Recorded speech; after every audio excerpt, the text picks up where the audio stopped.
9 in the morning, which is not that early, but I think I went to bed at like 4 or after. And we probably rehearsed for like 13 hours or 14 hours yesterday. And now we're about to go start day 1 in the studio to work on the new record. Here we go.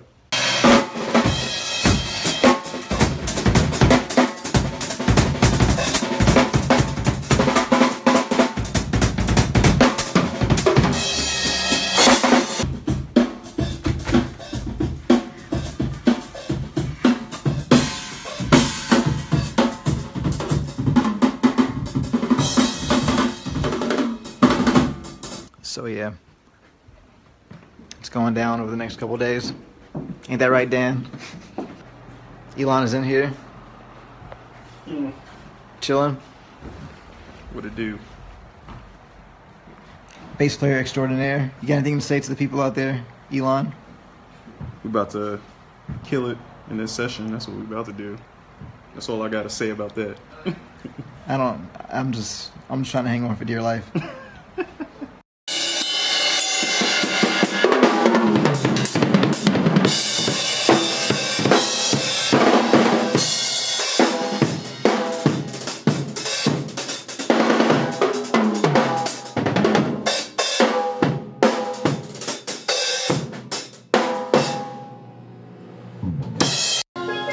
Okay. I see. No, I mean, yeah, same brand. So that first thing that I do is going to be the last downbeat of the drums. Gotcha. That makes sense. Yes. Don't worry, it's gonna disappear, but only for a second.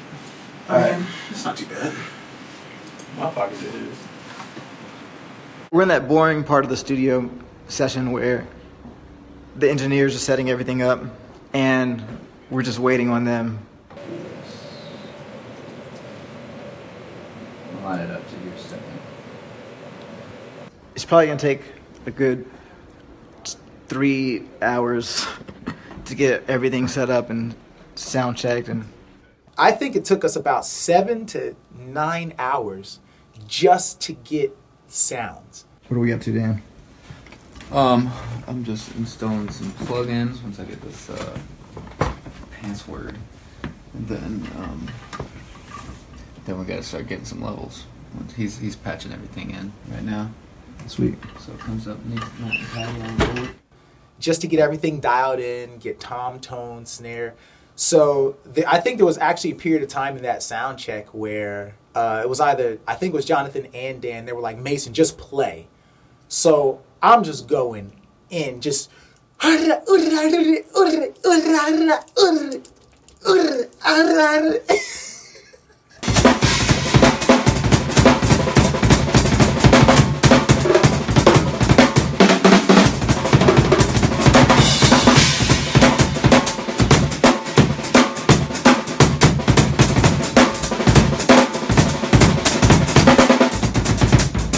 We do have some pre-show rituals. One of our pre-show rituals is to, we put your hand in the middle like a baseball team. Everyone puts their hand in the middle in a pile, and then you like throw your hands up and like say the team name or something like that. Well, we do that, except every single time we say something completely random at the top of our lungs. It's a very strange ritual.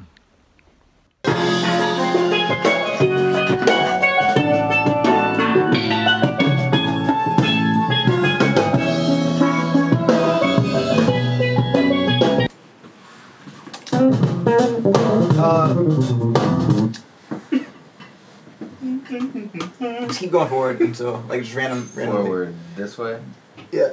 Typical audience reaction to a bass solo.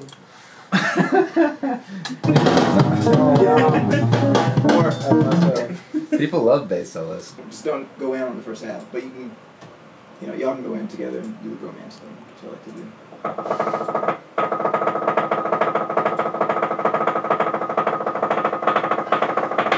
The thing that I'm most excited about today is this room that I'm recording in up here, because it's really cozy, and I'll be isolated so I can get some good pan sounds. This is me. Got my own couch.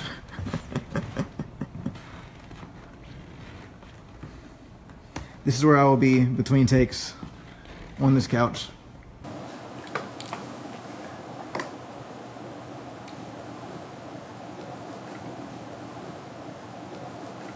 That's a cool vibe up here. Recording some new music over the next couple days, some of which is pretty hard. Some of you guys know that I write some complicated music. And supposedly, one of my newer songs is supposedly really complicated, is what they're saying.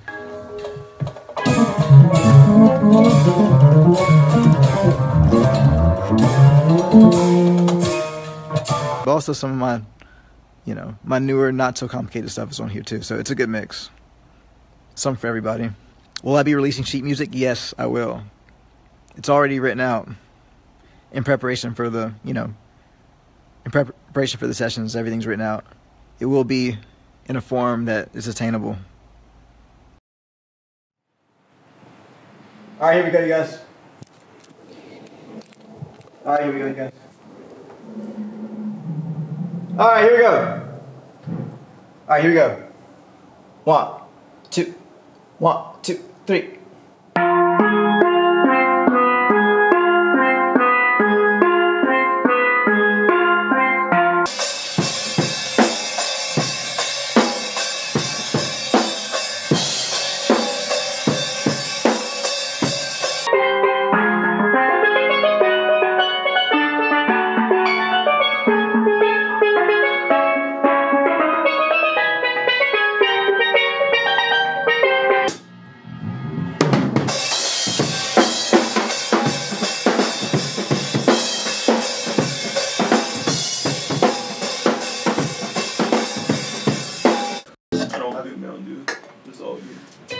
Healthy things in your picture.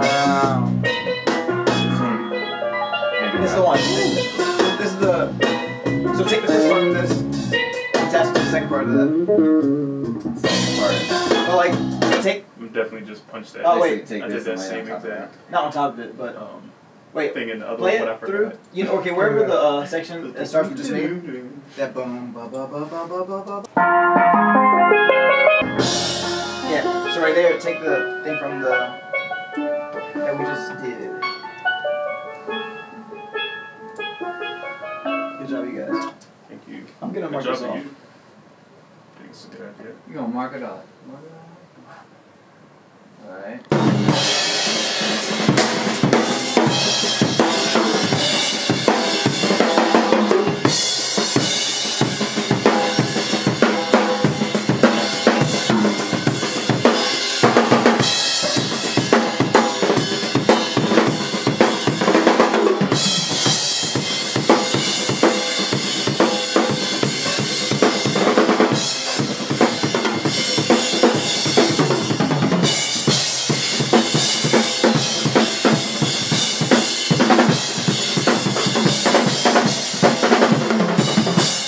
So the drum solo on "We Came Through the Storm," that's a really interesting one. So when we were in the studio recording just the basic tracks with Elon and Mason, it was just the three of us in the studio. I didn't know what I wanted to do with it actually, compositionally. So we just went there and did it. We went in there with the three of us and we just recorded it. I went home and listened to it, and everything started brewing. Jonathan always has something up his sleeve. That's what you guys need to know. All you guys need to know that Jonathan always has a plan. And when you think it's going to be something super typical or like something regular, he's on like the planets outside of our solar system. Like, like those planets that we're trying to discover? That's where Jonathan's head is all the time. He's like 5 steps ahead of everybody. I said, you know what? I'm going to orchestrate some string and horn parts based around this drum solo that Mason improvised. Almost as if the orchestra was already playing and Mason was hitting along with those hits. I did not tell Mason about this. I just did it. It's 3:30 in the morning, and I'm drinking coffee, and I'm writing string and horn parts that are going to be recorded within a few hours.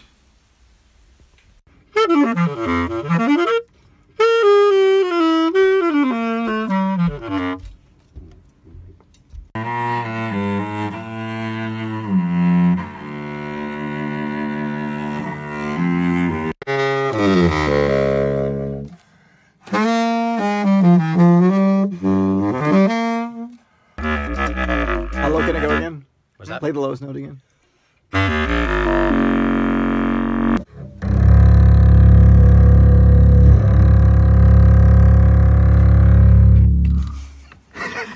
Zach Page in the house. Also, I wanted to have this like orchestral, this big Carmina Burana, Stravinsky type of vibe. So on the low end, people think it's some kind of synthesizer or something on that low end, but it's a mixture of tuba, trombone, bari sax, upright bass that's probably detuned, contrabass, clarinet, cello. Yeah. And then with the violin and the trumpet on top of that. Mason was surprised to hear that.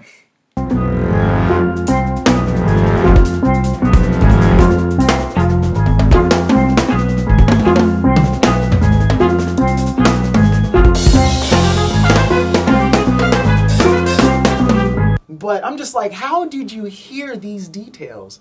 Because there were things within the drum solo that he added horn parts to. And I'm like, bro, how did you catch that? And it was weird stuff. It was like the E's and the U's of sixteenths. I'm like, how did you...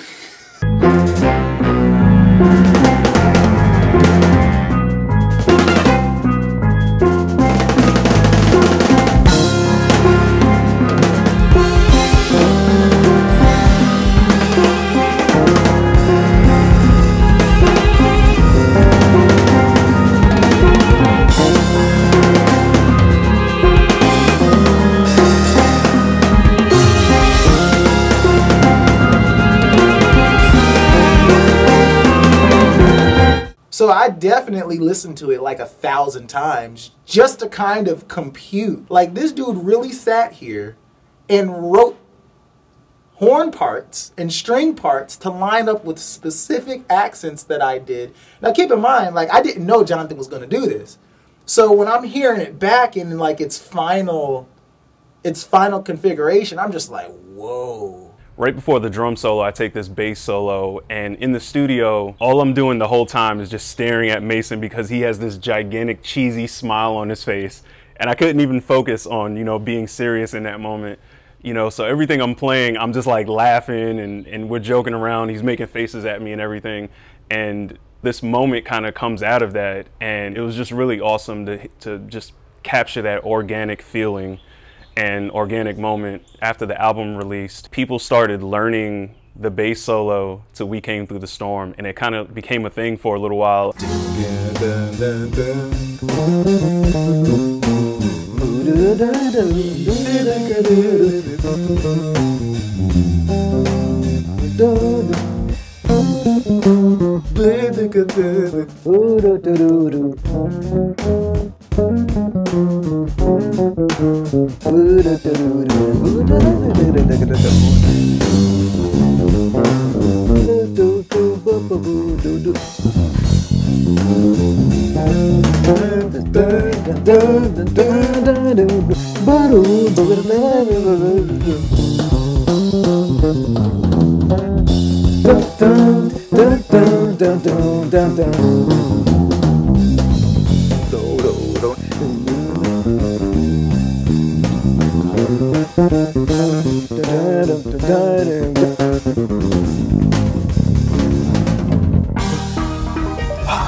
For me, you know, I never experienced anything like that. So for me, it was like this really great like feedback of saying, man, you're doing the right thing. You're in the right place at the right time. Keep on going, because we're influencing one another, and staying true to yourself is paying off. One of the special things to me about Pillar was just getting to work with a lot of our heroes. The lineup on this album. You know, people who we looked up to for all these years, who were willing to lend their musical voice to what we were doing. First of all, being on a record with all of these creatives. I mean, yeah, you have the core with me, Jonathan, and Mason going on, but the fact that Christian Scott. I met him once briefly in Rotterdam before this point. Bela Fleck's definitely on this thing. And of course, working with Bela Fleck, I mean, that's my hero. Victor Wooten. Mono Neon. We got Victor Wooten and Mono Neon on the same track.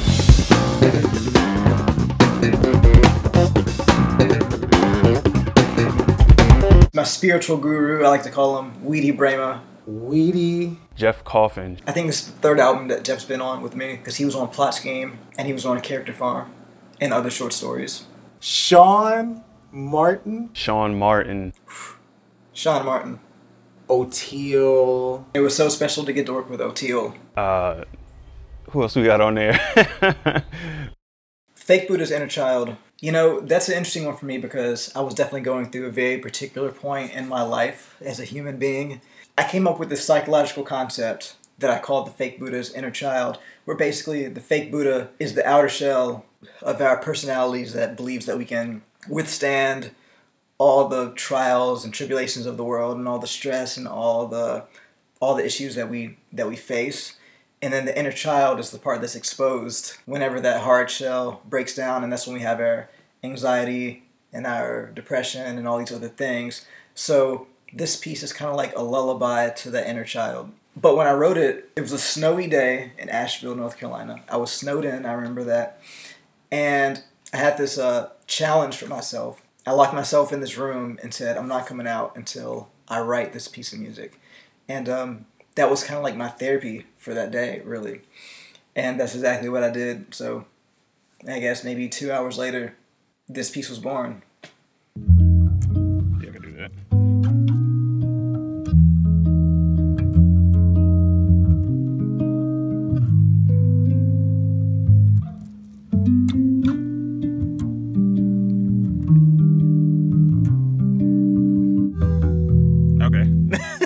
We're working it out, you guys. We're working it out. Nice.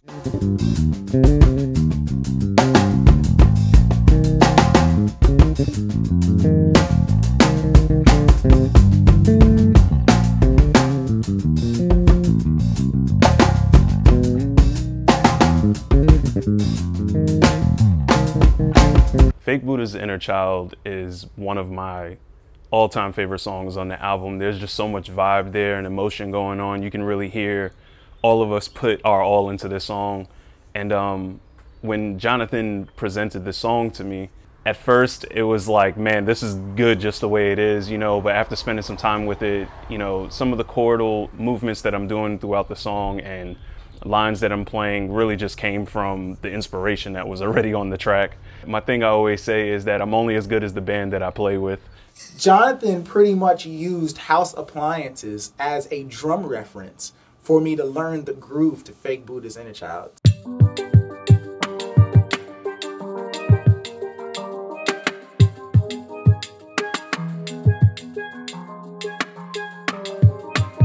And when I sent it to Mason, I said, hey man, you have your creative freedom to do all these things you want and all these things, and I get it, but on this tune, I want you to learn this very specific groove. So in my mind, I'm like, okay, I know how Jonathan is. Maybe it's one of those things to where the groove is just a reference and he kind of wants it to have that kind of feel. I'm like, man, this is easy. Cool, let's do it. He's like, yeah, man, I got it. Don't worry, man. He's like, yeah, I'll do this stuff in my sleep. I got it down. I can do it. No problem.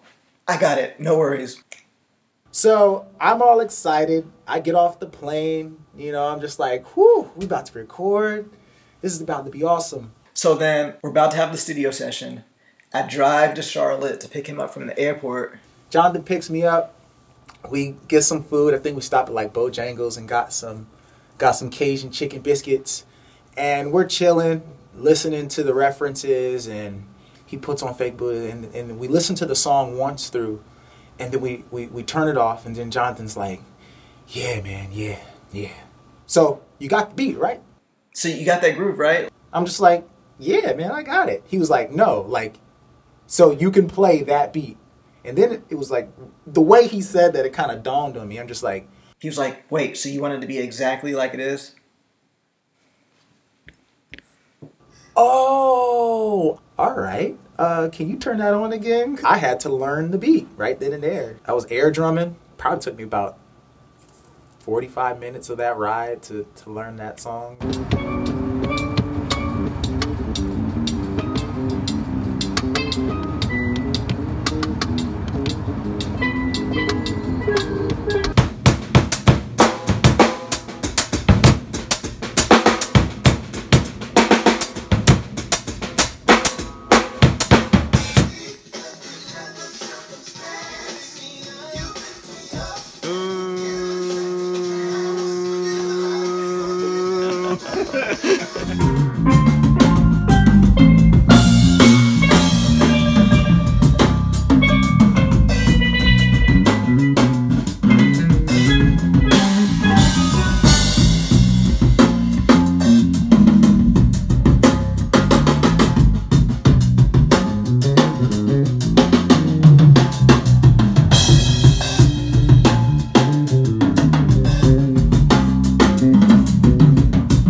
Bass player extraordinaire.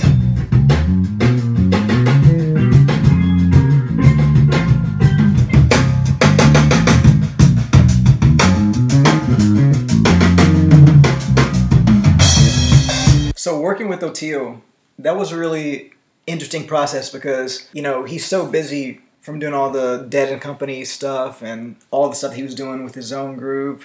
I reached out to him because I kept hearing from other people that he liked my music and was supportive of me through the years. I reached out to him and he was all about it, but we could never get our schedules to line up. He reached out to me and said, if you want to make it work, here's the date that you can make it work. Because the next day I'm flying out to go on tour with Dead and Company.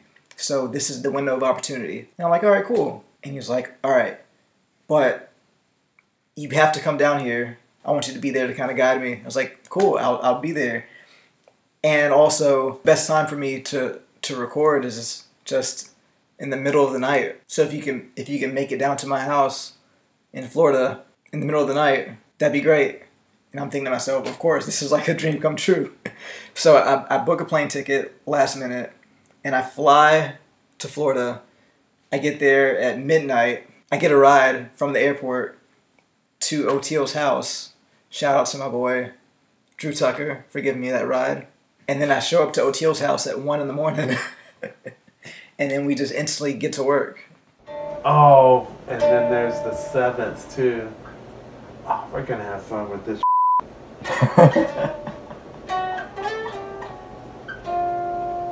See, where are we?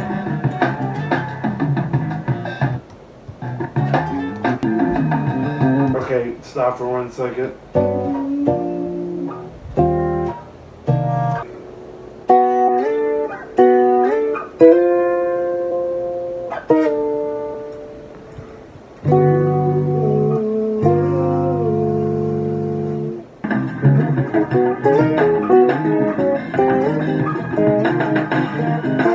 Okay. Well, we can definitely keep that. Let's keep that.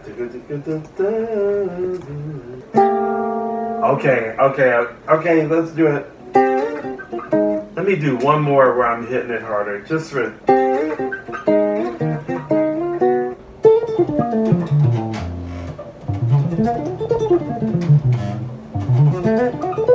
No, I want to start from the end of that. So there's one moment I had at Oteil's house at like 3:30 in the morning.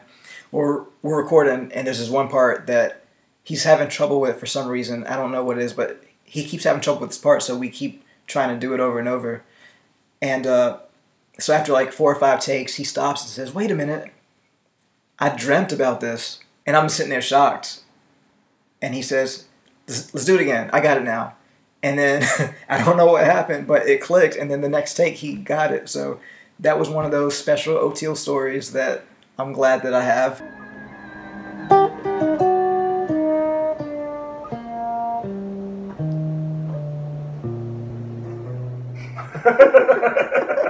The brain keeps going. Let's do another one.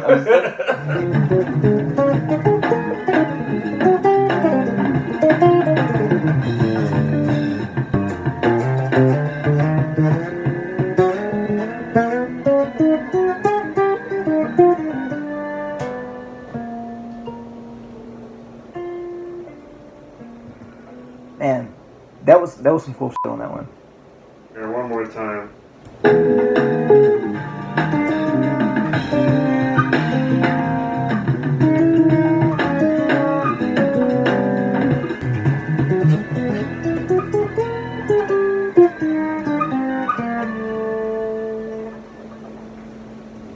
Sweet.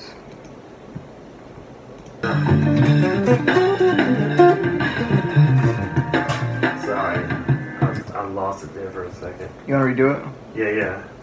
That was just a dream come true to be there with him in those creative hours, 2, 3 in the morning. I think we finished around maybe 4:30 or 5 in the morning, and I took a nap for maybe 2 hours, and then I flew right back to North Carolina. It was such a quick turnaround. I wasn't even in Florida for 10 hours before I turned around and flew back, but it was awesome.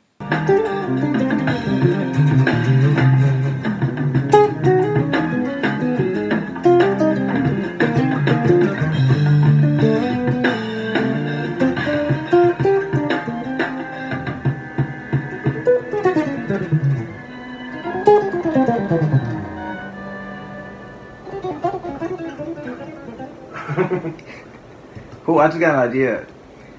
The original idea was this song was going to fade out, so like even the strings by himself weren't supposed to be there. We just left it like that so that we can have track. Yeah, I see. But I kind of like that, and I like the idea that like how the rest of the band kind of stops and then like you keep going with the strings. Yeah. Like that's going to be a thing.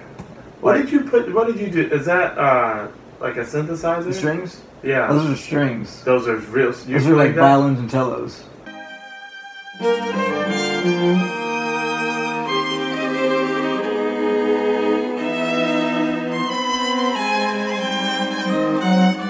So many cats in Nashville. Yep, and It's beautiful. it was pretty crazy because like I booked the session and I booked the guys for like it was like a Monday. And I called them up and was like, hey, can you do the session on Friday? They're like, yeah, and I was like, cool. And I was like, all right, now I gotta write these parts. Hey, sometimes under the gun is under the play. gun. So like all the horn parts and string parts and stuff were just written like, Up to the right before the Yep. session. Yep, it worked out pretty well. I'm pretty happy with it. So. It's been a pretty crazy 24 hours or so.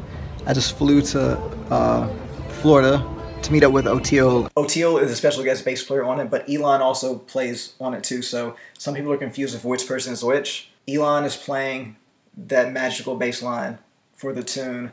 During the melody, O'Teal is singing and doubling the melody, and then at the end, O'Teal is soloing while Elon is comping underneath. So that's what's happening with the double bass.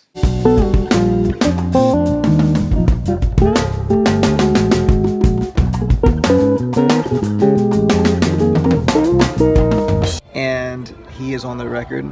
We started recording at 1:30 in the morning. It's been crazy. And now I'm sitting here in the airport in Greenville, South Carolina, editing parts together and just working out all the kinks and digging through all of the stuff that we recorded. We probably recorded for like 4 hours last night, and I just got a whole lot of O'Teal on my computer right now, so I'm just figuring out what's what and figuring out what's going to make the final cut of the record and everything. So smoking is permitted in designated areas only. So, Please yeah. refrain from smoking Right now is one of those while walking throughout the building. surreal moments where I'm just here in Greenville, South Carolina at the airport, just flew in, and I'm just here working on this. You probably can't see it, but there's stuff there.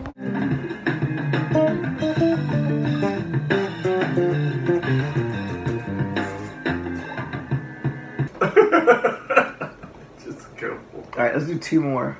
Okay.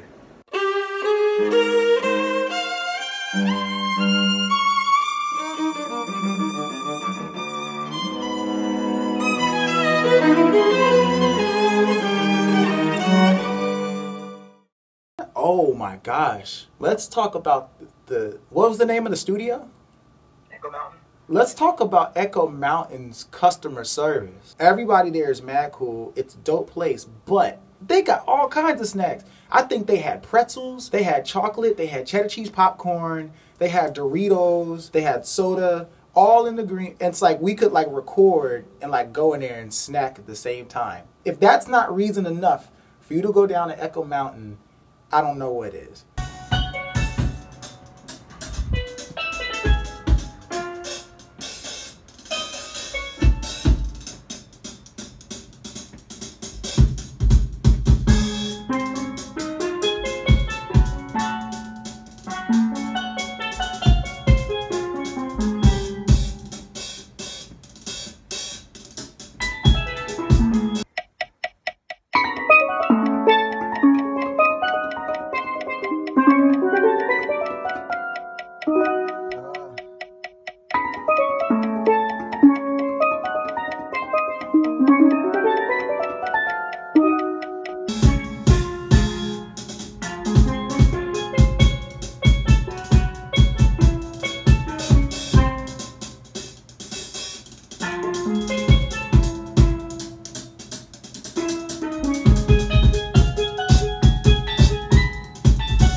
I was going so hard on day one, I think I ran out of drumsticks. So somebody had to run a favor for me, and they had to go down to Guitar Center and get me like 1,000 pairs of drumsticks.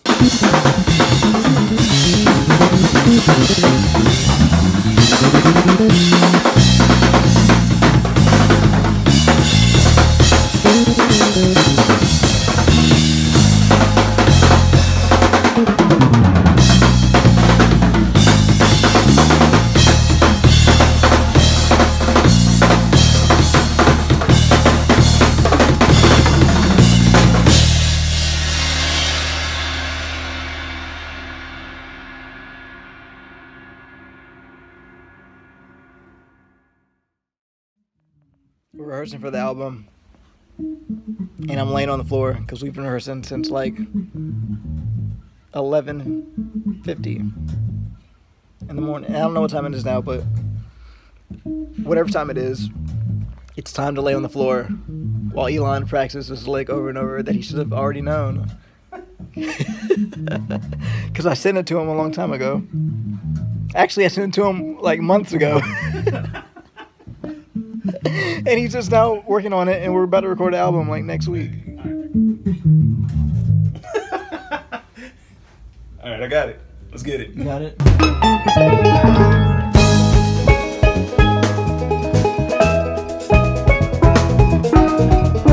If you're watching this, you probably already know that I'm the biggest Bela Fleck fan ever. I used to stalk him back in my younger years. And at the time that I was about to record Pillar, I'd already worked with Victor Wooten. I'd already worked with Jeff Coffin before. I've already worked with Future Man. I've already worked with Howard Levy because he was on Lurkin on one of the previous albums. So Bela Fleck was the only Fleck tone that I had not worked with yet, and I was just really determined.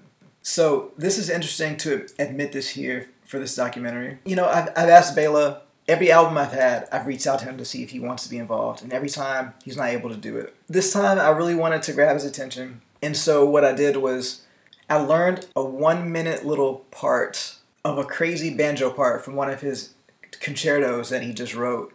So I spent weeks learning this by ear.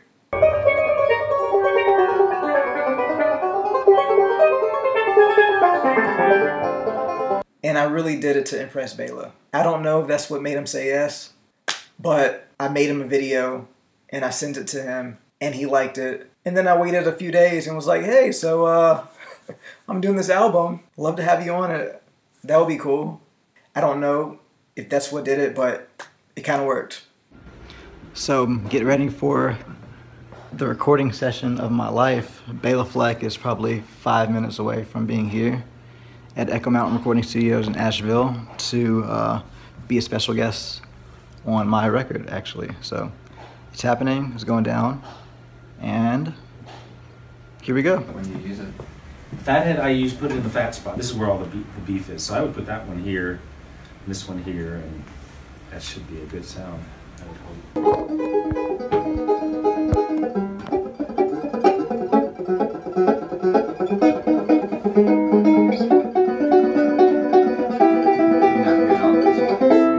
Fuzz there. 1, 2, ready,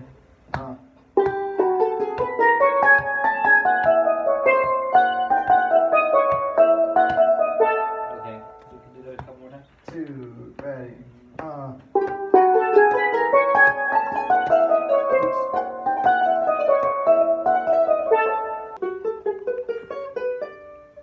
One more again. 2, ready,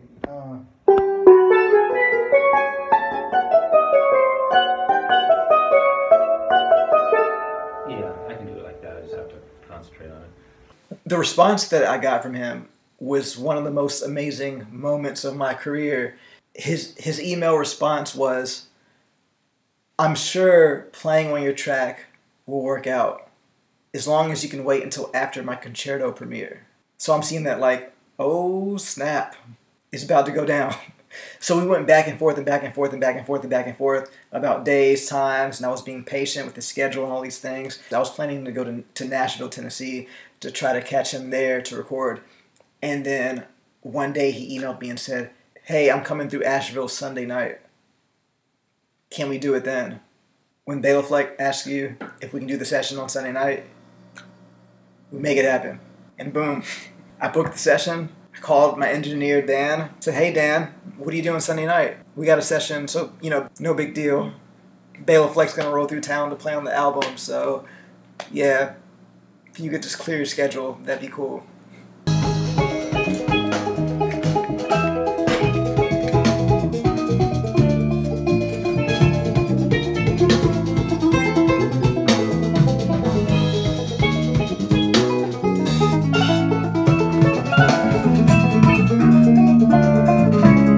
Being in the studio with him one-on-one and his dedication to the craft was just amazing to see. Because, you know, a guy like that who has 16 Grammys or whatever, he doesn't have to be here with me, honestly.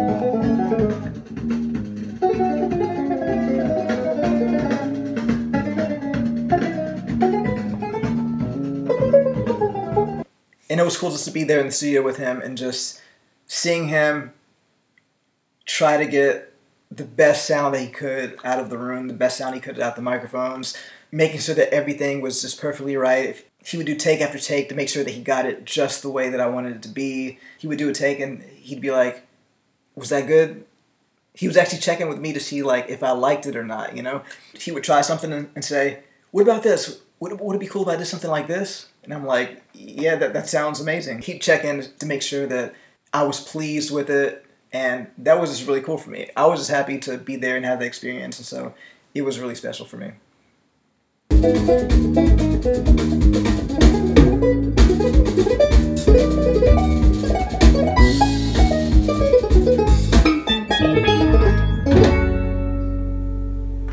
Yay. Again.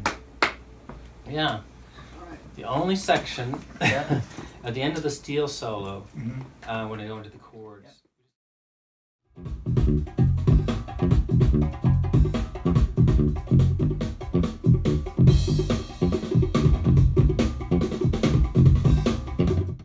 Recording at home today. Trying to finish my parts for the album. Got these Telefunken M81s and these Royers up here.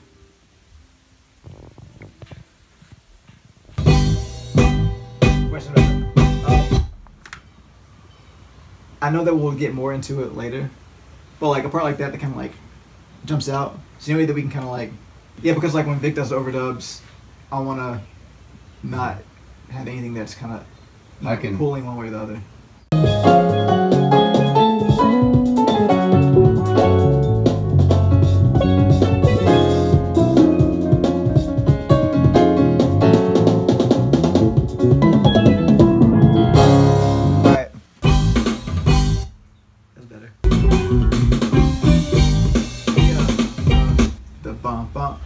I feel like that first one is. So this is dun. Yeah, I feel like this one is at late. It's about 15 milliseconds late.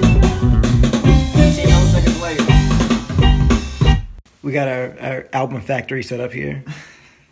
We got mixing and editing going on at the same time as I'm writing string parts. It's crazy. Ain't that right, Dan? What? So the trick is how we can build it up, but not have too much going on, you know? Mm-hmm. So let's see what's on the ocarina. Just to see. But I think that any of this lead line stuff doesn't need to be there the first time around. Okay. But I do want to keep all that material Mm-hmm. because what we might do is like for the end, have it a solo, and we might like build it from all the material that we have. Stuff. Yeah.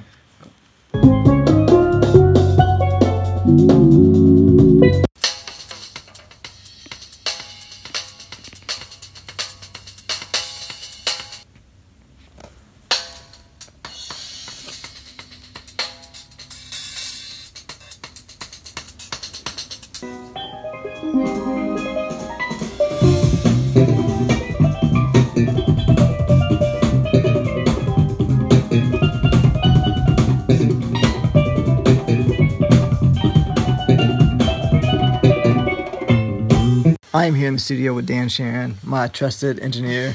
We're always in the studio late at night. It's about to be 5 in the morning. Every time we work on a project, it's always crazy like this on the last day. All the time. Final edits.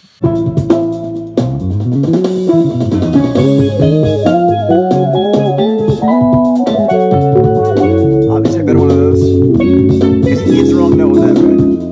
All right, what are those little niblets?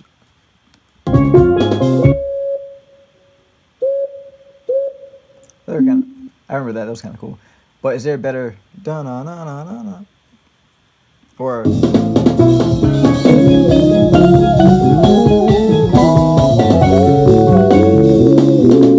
okay, maybe the first time we can just have the piano and. You like the piano better than the Rhodes? Well, I was thinking of having all of it. Oh, okay. But like, just have it as like this cool. We can make like a cool Texture. bed out of it. Yeah. Like the Rhodes and the piano and the ocarina could be like his first entrance. Cool. Or maybe leave the ocarina for the second time. And the third time is when we'll use like solo stuff. Okay. All right, right there. The end of that. Let's take a look at that because I kind of want to cut off to kind of expose that pan djembe thing.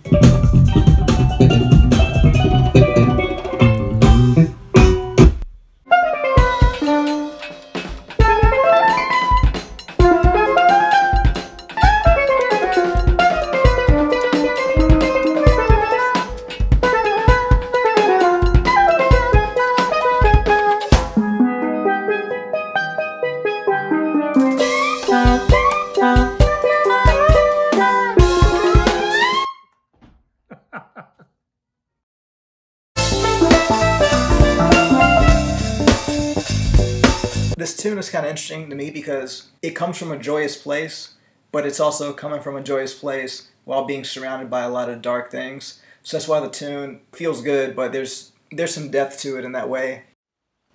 What is up? It's about 12:30, around 12:30 on a Saturday night, I guess Sunday morning, Saturday night, and I'm trying to finish up the last tune on the album that we're going to record in 3 weeks. Less than 3 weeks, actually. I have one more tune to write. Yeah. I'm dragging myself trying to finish this last song. But, here's a little bit of it. And I'm trying to, finish this one last part. So...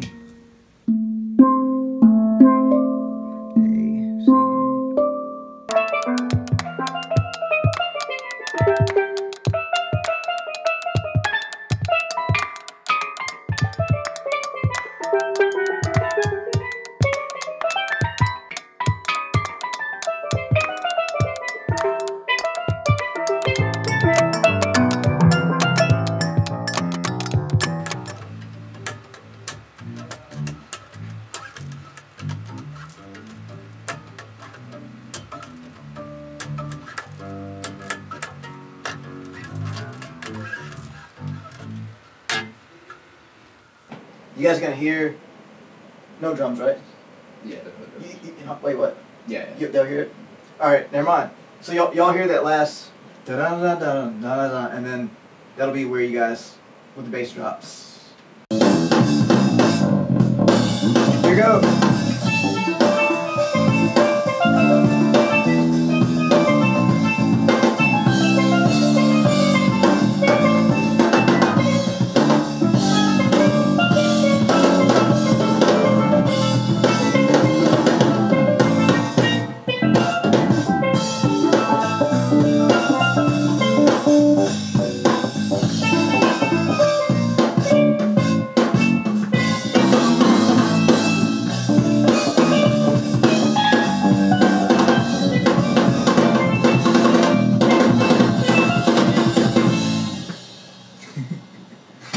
Are you guys having fun? No, this is really boring. Hey, when it first is about to go to the straight section, the pickups to the straight section are also straight. You got me? Do you guys need to count in to where the straight section after the solo? Okay, you do that, or can you? What's the solo? Is that this? Yeah. Is that where the sound's coming? Yeah, so you can turn that. Okay, so it's in there. I just got. Can you jack it up? Yeah. Like 1,000,000 dB. 22 dB. So, I mean, that looks audible. It's as loud as a band. All right. Cool.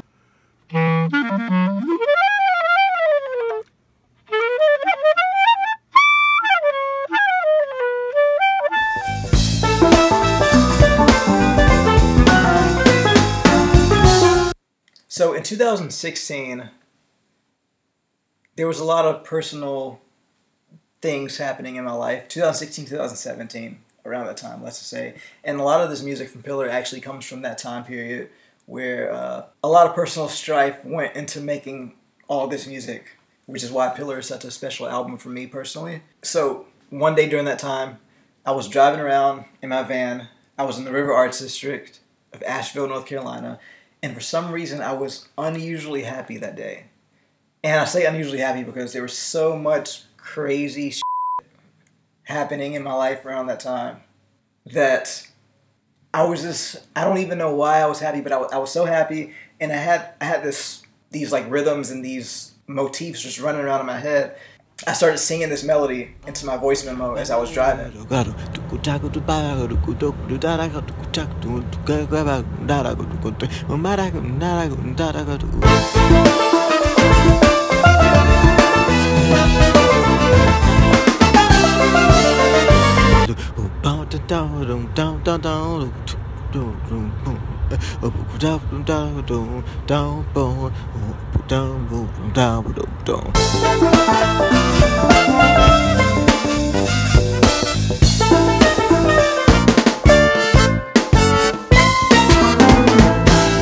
Funny thing is, almost 2 years later or whatever, when I went to actually turn that into an actual piece of music, I kept trying to just recreate the vibe that I made from the voice memo, because I didn't want to just copy the same thing that I sang, because I'm a horrible singer.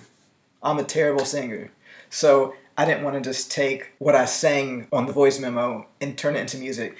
So I tried over and over and over again to try to recreate that vibe, trying to like figure out other notes to play, and I couldn't make it happen. So eventually what I did is I literally took the voice memo that I had recorded 1.5 years before, or however many months, however many years before that moment, and I transcribed note for note, or the closest approximation that I possibly could. So if you listen closely, for all the musicians out there, that's why it's pretty much in A minor, but all those notes are just all over the place, because I'm a horrible singer. So I made the melody based off of the notes that I actually sang, but then I just made chords that would fit with my melody, and that's why the chords are so weird on that tune. The chords are weird, the melody's weird, there's a lot of strange notes popping out here and there, and it's because I'm just a bad singer. I'm sorry. Oh, that feels crazy. That's a wrap, Mason. We did it. Man, we did it, man. It is so wrapped that So wrapped in wrapping cables and Christmas is everything. here. Like, we're wrapping gifts. That's how wrapped it is. Like, these are all gifts that we're wrapping because it is such a wrap. That's a wrap, Elon. That's a wrap. We gotta say. No, Elon. It's is a wrap. literally a wrap. He's a piece of muscle just wrapped in skin. Get away from me, Elon. Stop.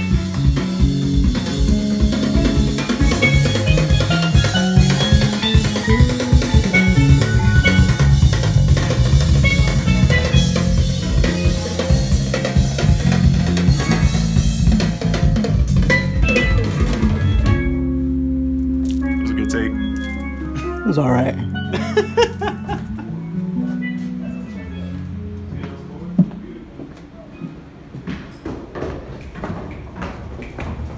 Dan, that's a wrap, Dan.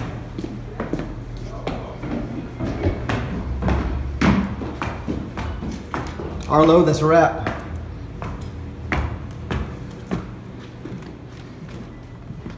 Alright. Time to break down this stuff. We actually are headed to a gig. We have a private gig tonight after we've been recording for days, and then we're flying to LA. So I joined Jonathan Skill's Fourchestra in October of 2017, and we recorded this album in January of 2018. So what you're really hearing is all of us getting to know each other. There's so many small nuances that we do today because of us recording this album. There's so much chemistry that was built in those 3 days that we like spent in the studio, just like hitting it hard. I mean, the best and the worst came out of us, and it's a moment that I would never want to do over again because it's its own special moment, but I'm very grateful for.